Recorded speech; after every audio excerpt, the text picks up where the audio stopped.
paglalakbay ng inyong diwa. Pagsaksi sa mga pangyayaring hindi mo sukat akalain.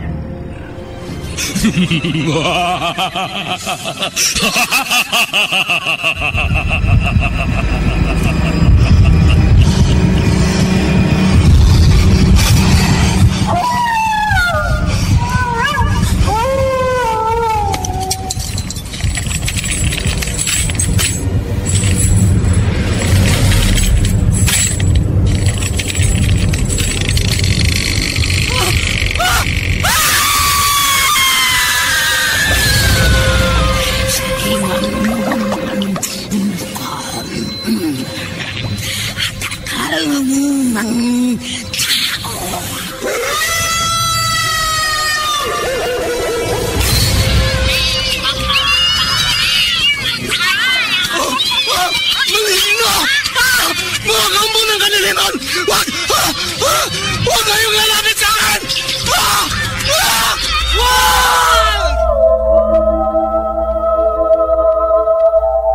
Mga kababalaghang hindi kayang tanggapin ng inyong isipan,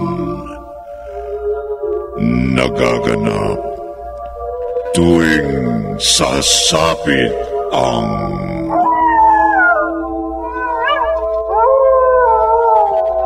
gabi ng lagim.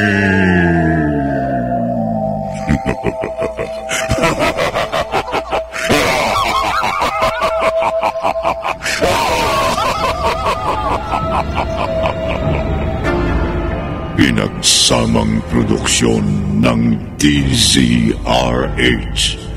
at Star City.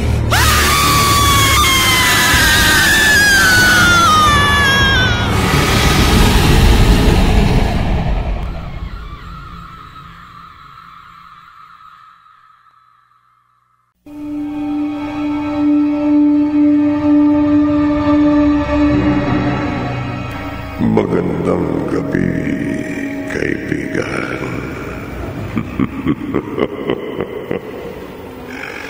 Kagabi, bigo si Ivana sa kanyang hangad na magkaanak. Kaya labis niya itong dinamdam. Umaga, dumating si Catherine, ang nakababatang kapatid na babae ni Jobert. Buntis ito. Labis naman ang pagkainggit ni Ivana. Sa kwarto, pinagtalunan nila itong mag-asawa.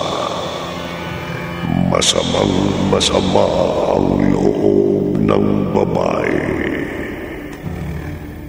Gabi, habang natutulog si Ivana, ginising ito ng isang mahiwagang tinig.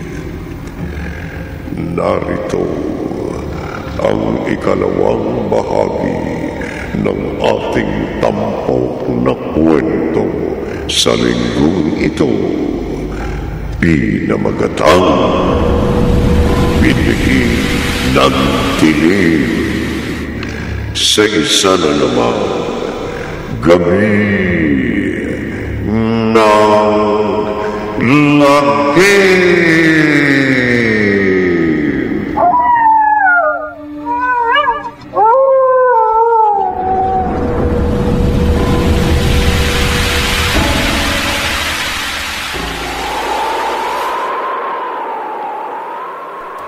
Ako ang dapat niyong sampayin. Ako, si Satanas.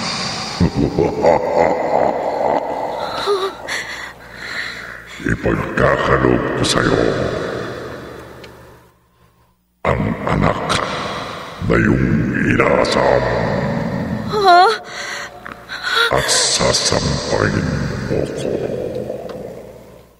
Sasampahin mo ko, Ivana.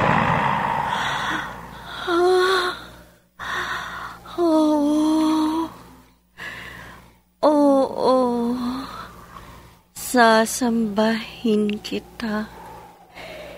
Sasambahin kita. Sasambahin kita. Aking Panginoon!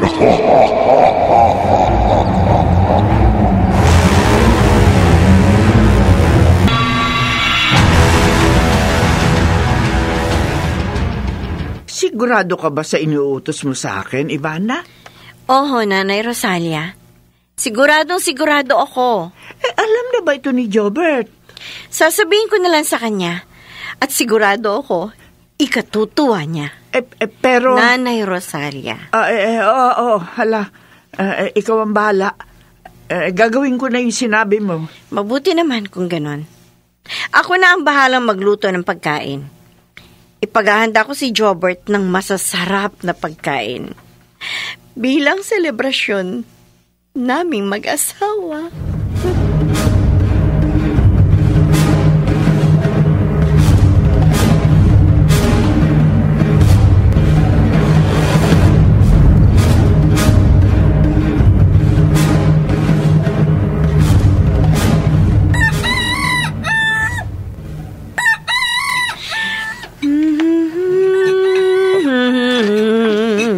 Maaga kaya nagising? Jobert, halika, maupo ka. Nakahanda ng almusal. Akong nagluto niyan. Ngayon mo lang ulit ginawa ito. Dahil masaya ako, Jobert.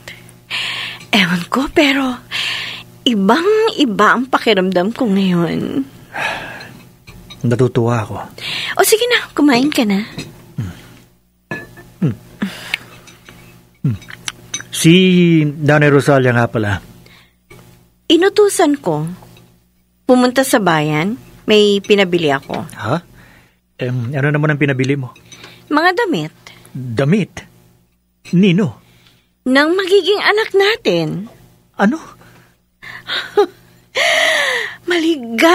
Maligaya ako, Jobert. Dahil sa wakas, matutupad na ang pangarap ko. Ang magkaroon tayo ng anak. At mangyayari na yon sa hindi magtatagal na panahon. Magkakaanak na tayo.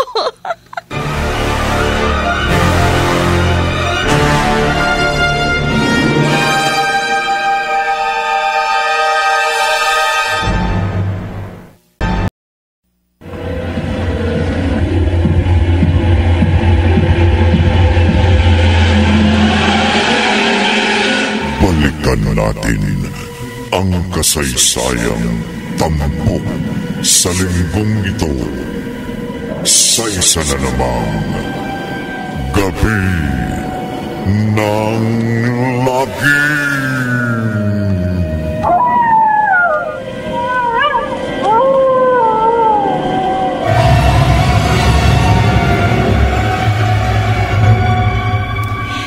Ano, kuya?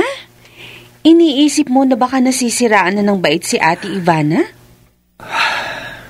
Dahil lang sa mga sinabi niya sa'yo.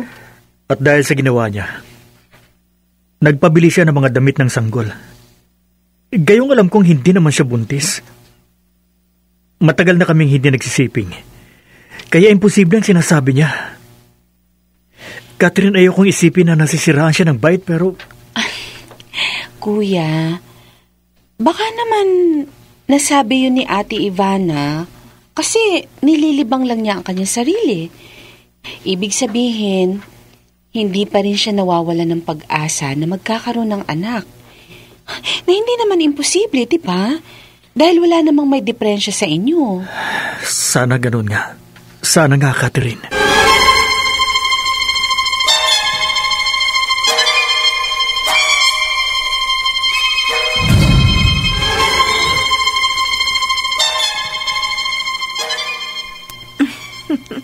Ang laki-laki na ng tiyan mo, Catherine.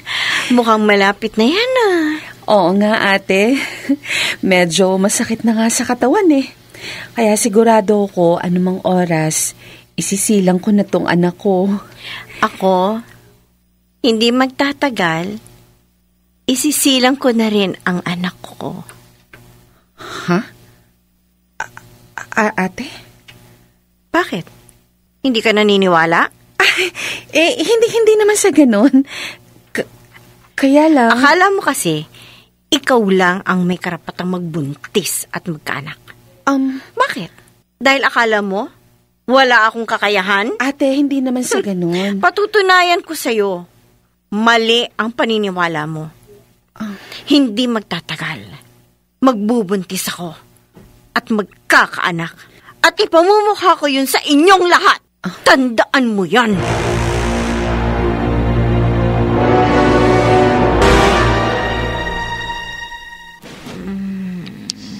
Ivana, gumising ka.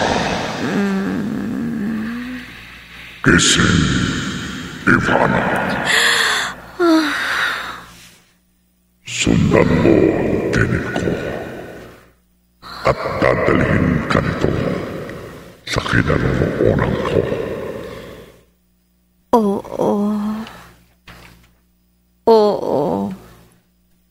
Susundan ko ang tinig mo. Pupuntahan kita sa iyong kinaroroonan. Pupuntahan kita. Sige. Lumakad ka, Ivana. Lakad. Oo, aking Panginoon. Oo.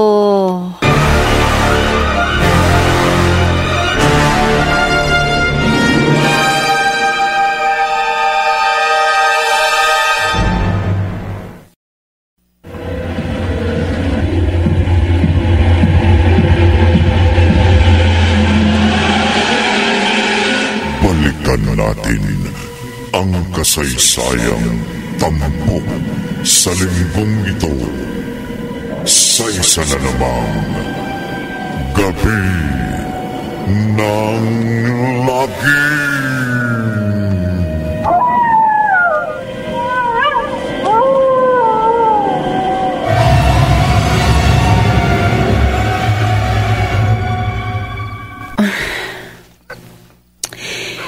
Hindi ako makatulog. Napakalinsangan ng panahon. Anong oras na ba?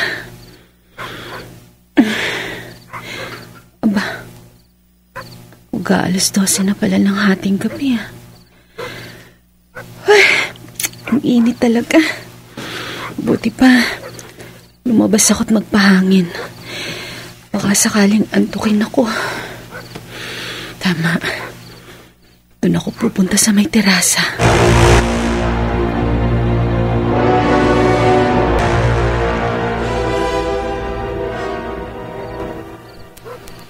Kailan mo ipagkakaloob sa akin ang kailingan ko, Panginoon?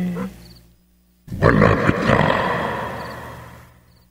Sa oras na magawa mo ang iyong utos ko. Utos? Oo, Ivana.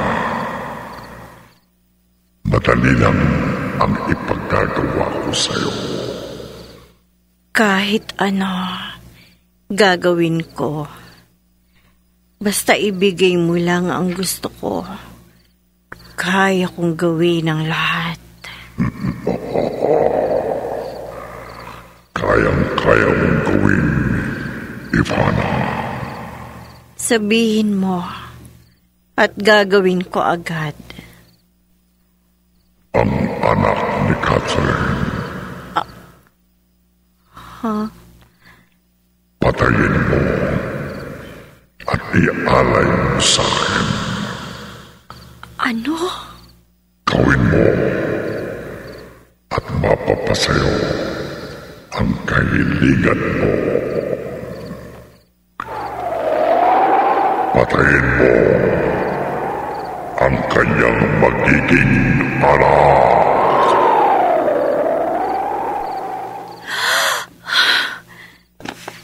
Ate Ivana? Catherine, kanina ka pa ba dyan? Hindi. Kalalabas ko lang ng kwarto ko. Pero dito talaga ang punta ko sa may terasa para magpahangin. Ikaw, anong ginagawa mo dito? Wala. Wala, Catherine. Nagpapahangin lang ako. Ganun ba? Ay, kanina parang may nakita akong ibon na lumipad papalayo. Saan galing yun? Ano ka ba? Bakit ba ang dami mong tanong? Ate, nagagalit ka? Ha? Ay, hindi. Pasensya ka na. May iniisip lang kasi ako. Hindi ko sinasadya. Ganun ba? Uy, pasensya ka na rin ate ha kung naging mausisa ako. Kasi naman tong... Catherine? Catherine? Bakit? Ang tiyan ko. Ang sakit. Ha? Aray, manganganak na yata ako.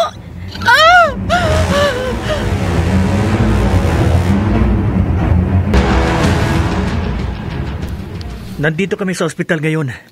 Nanganak na ang asawa mo, Philip. Talaga, kuya? Oo. Daddy na ako. Lalaki ba? Babae. Babae? Oo. Maganda ba? Sino ka mukha? Kayong dalawa ni Catherine. Ganun ba? Naku, tiyak na magandang anak namin. Sige, kuya. Ngayon din, aalis ako dito sa Maynila. Sabik na akong makita ang aking mag-ina. O sige, bilisan mo. Oo, salamat. Bye. Uncle na ako. Natutuwa na rin ako. Kahit papano. Alam ko, dugo ko rin ang nananalaytay sa ugat ng anak ni Catherine at ni Philip. Ha? Ano yun? Nagkakagulo sa may nursery room. Bakit kaya? Lalapit ako. Diyos ko! Ano? May nakahandusay na nurse sa sahig. Anong nangyari sa kanya? Hindi ko alam. Nakita ko na lamang siya nakahandusay sa sahig at may nawawalang sanggol. Ha? Ano? Hindi. Ang anak ni Catherine at ni Philip, nawawala. Nawawala ang pamangkin ko.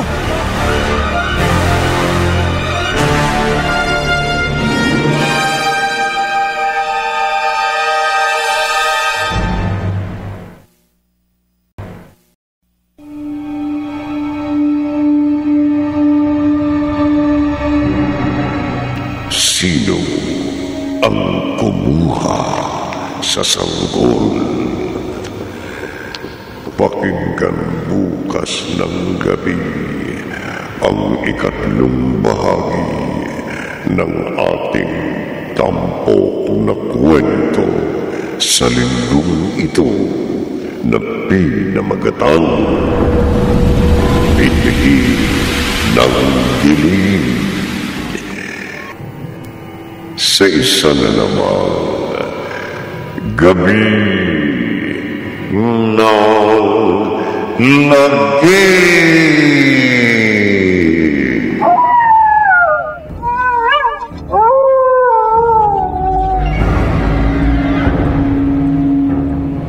Mga nagsiganap, Chiquit del Carmen Amor, Maynard Landicho Jr.,